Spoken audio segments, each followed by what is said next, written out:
You don't have to tell me how to do it. Just what keyframes we have to use for that.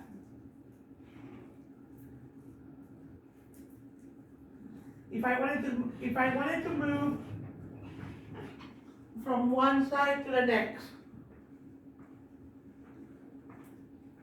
Really?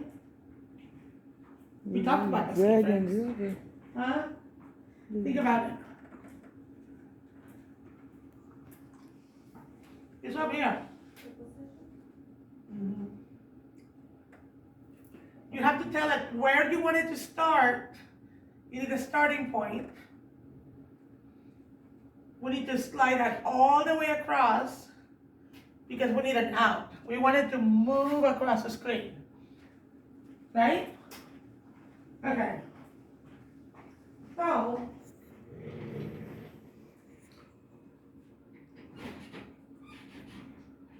I'm gonna come here at the beginning.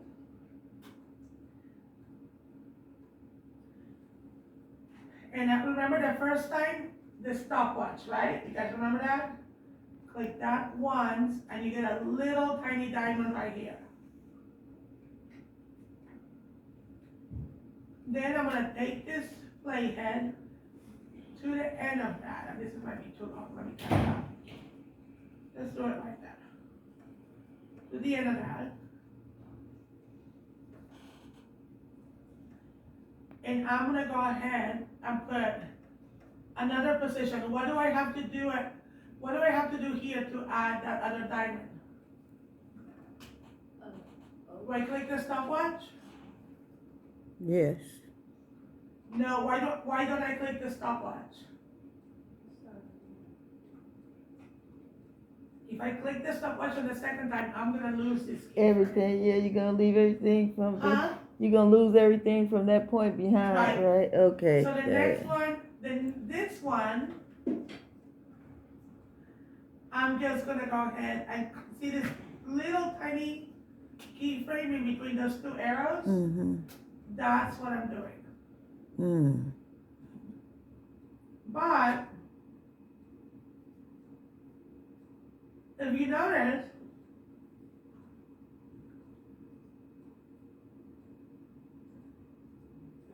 it's still not gonna move yet. Because why don't you think it's moving yet? Take a wild guess. Look here.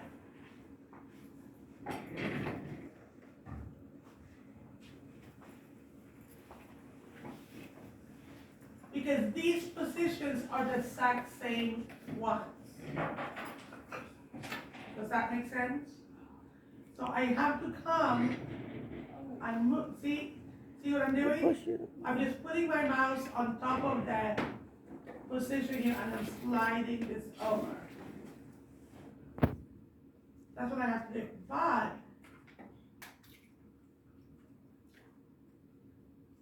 still kind of moving.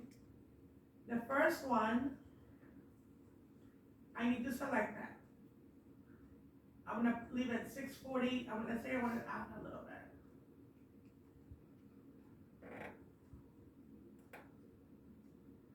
You see how that's negative 395? There's no perfect number. All I'm doing, I'm sliding it and watching the word on the screen. And in this one, I'm gonna select the keyframe. Your keyframe has got to be selected. And I'm gonna take this. Now I'm gonna take this playhead to the beginning.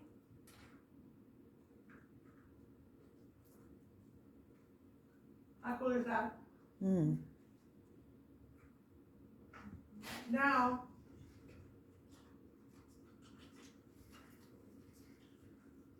let's say that I wanted it to go, I wanted it to fade in. I don't want it to fade out, but I want it to fade in. What keyframes would I use? Which effect would I use for that? Capacity? Yes, good job. Okay, so I'm gonna come here, and the first time I add a keyframe, I do what? What do I click? You click capacity. The stopwatch. Oh, the stopwatch. Oh.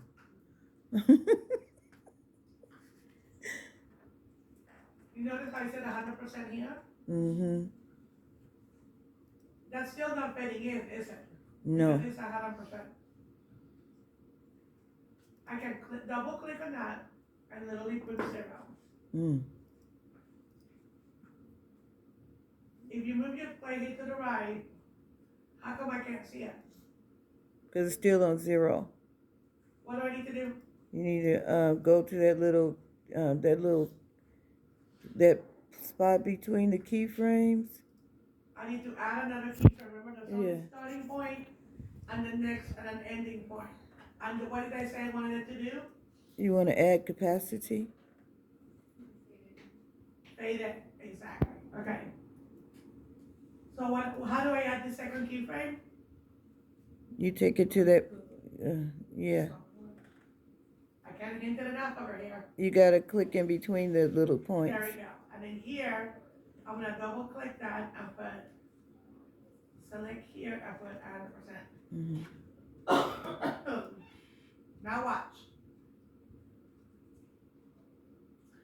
It's a very fast transition because these keyframes are right next to each other. Mm-hmm. If I want, so it's super fast. Now if I wanted this to slow down, I will take this keyframe and bring it out and watch the difference. Let me make it more obvious. Watch. Do you see that? Mm-hmm. So you have the power of what you can do. If I wanted it to fade out, what would I do? Huh? Yes. But then, okay, let's do that so you guys can see what happens. So let's say I wanted it to fade out here. I'm gonna add another keyframe, just like Emily said. Double click on that and then, well, select that and put 0. Now watch what happens.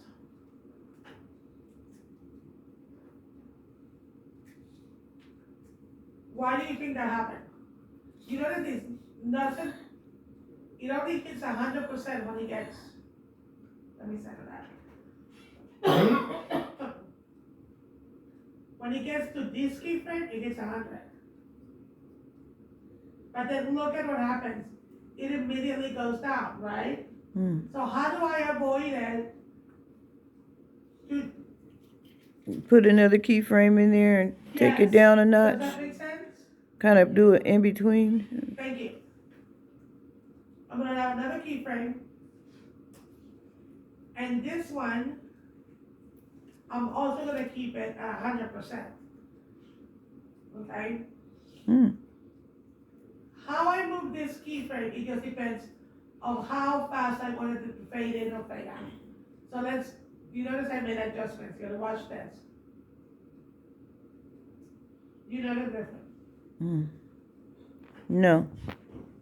So you have to plan out how you want to put these keyframes. You have to plan out, okay, what is it that I wanted to do? And then don't even think yet of like how will you achieve it over there. Think it through and think, okay, well, what would I do to make that happen? So you know that depends. So this could be, this looks a little complicated, but it's not. But because again, it is what you want it to do. This one we're going from left to right, so it's only 2 keyframes, right? Mm-hmm. You need one to start the movement. You need one to finish the movement. You can't take a step without taking another step, right? Mm-hmm. Any questions on this? Okay. How do you slow it down more? Huh? Like it's moving real fast across the screen. I can't hear you. It's moving real fast. Can you slow it down like more? Yes, it's moving real fast. So if you take this play hit on the timeline and look at it, at 4 seconds Mm-hmm. and 47 frames. Mm-hmm. If you come to the end at 6 seconds and 49 frames. So that's only 2 seconds, right? Mhm. I'm gonna suggest that you leave a super up for at least no less than 3.5 seconds, Mhm. but no more than 5 seconds. That's a good visual because sometimes if this is only 2 seconds, I mean, it just goes by in a flash, right? Mhm. So what you have to do, you extend this to you where you want it. Mhm. You can come over here. See, I'm gonna you see how I go back and forth between playheads? Mm. I'm gonna take this one towards the end. Now I know that I can select these keyframes and slide them out. Okay. And now it's gonna give it it's gonna slow it down. Yeah. Yes. Mhm. Questions on that? So you go down to the bottom where you have the keyframes. I mean the whole thing, and then you If I stretch wanted it this out. to zigzag across the screen, Oh. which effect would I use? Capacity. Huh? You talking about what you say? If I wanted the word to go up and down and zigzag across the screen, Oh, up and down. which effect would I use? Oh no. Got me on that one. Okay, I'm gonna come back to that. Think of that. The position. Okay? Position, you say? Okay, guys, look up. I'm gonna Okay. show you something else now.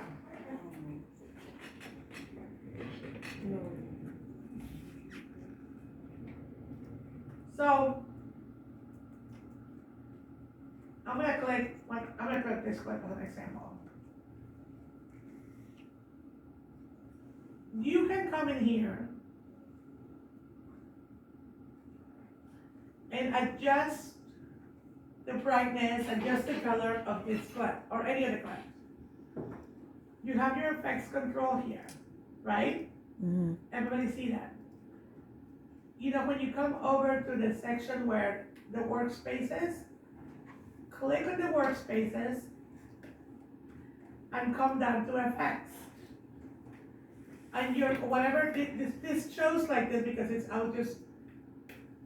I was playing with that Lumetri color, that effect. So if I'm gonna click on that, I can come in here and I can adjust, and I'm gonna be a little obvious. Everything on that picture, right? Lighting, you wanna get creative, the shadows, everything else. You know, sometimes when you're watching a film and the whole film looks like as a filter to make it look like it's from the 50s or something like that. Mhm. Sometimes they take these effects and adjust and add them to each one of the clips. Okay, I'm gonna undo this. Okay. But let's say you don't wanna do it on every clip. You wanna do it on a specific. You wanna do it in a faster way, and go back and do. Okay, I need to go. What setting was it? And write it down and punch it in. So you can create an adjustment layer.